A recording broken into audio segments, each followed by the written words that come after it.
things away against Gabe, Antiel. White-red taxes against elves. Both these players 6-0. I don't think these are two decks we expected to be 6-0. My experience with elves is if you are also playing with creatures and you don't have a whole lot of removal in your deck, your matchup against elves is probably really bad. And I would expect that to be the case here. Elves is so powerful undisrupted, and it does such a good job of flooding the battlefield that trying to win in combat, trying to race the game that way, is very hard to do if you're not in the air. Jose's going to draw 5.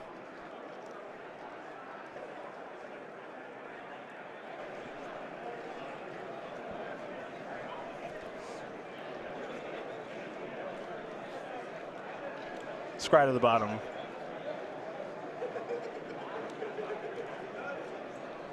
All right, Inspiring Vantage, Counter Souls, and a Heritage Druid.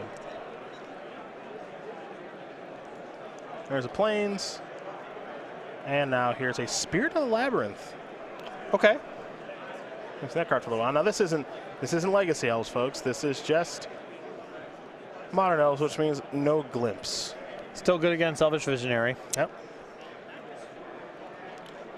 There's an Elvish Mystic. Green for Heritage Druid. Now you got 3 green. Elvish Arc Druid. Pass the turn back. Okay. It's a good start. And if the Spirit of the Labyrinth is good because the text box is relevant, people trying to go off with Glimpse or even Disrupting Visionary, that's something. But the body has like no value in this kind of matchup. There's so much chump blocking, so many 1-power creatures and elves that you got to be getting a lot out of the text box. There's a Mirror Crusader. Now that is a real card. That's for sure.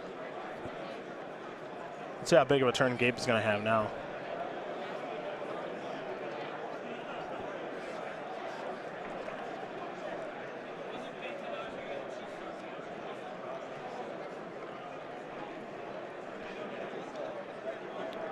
That's 4 green mana.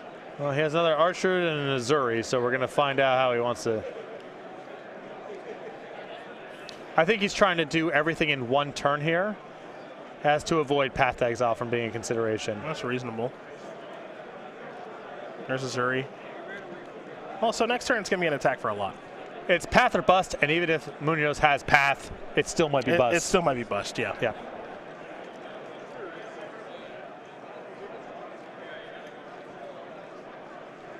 I don't know. I may even consider just playing the Elvish Archer too, or the Elvish Visionary in hand. I'd take another body right now. I don't care about the card. Well, I guess if things go, the only way that this goes south is if Munoz has some sort of sweeper, and then if he has a sweeper, you're probably better off having the Visionary back. I can't imagine your battlefield stays intact and the extra Visionary body matters.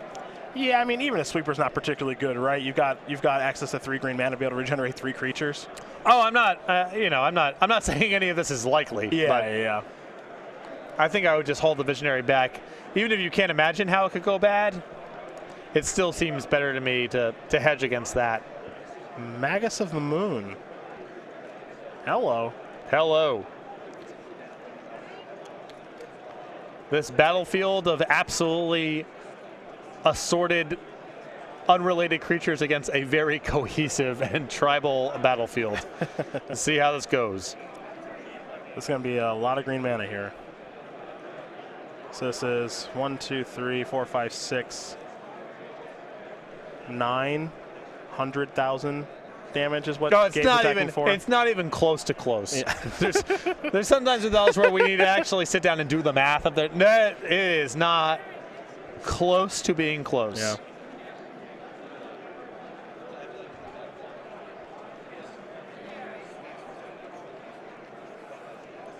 There we go. 2 activations. Double overrun.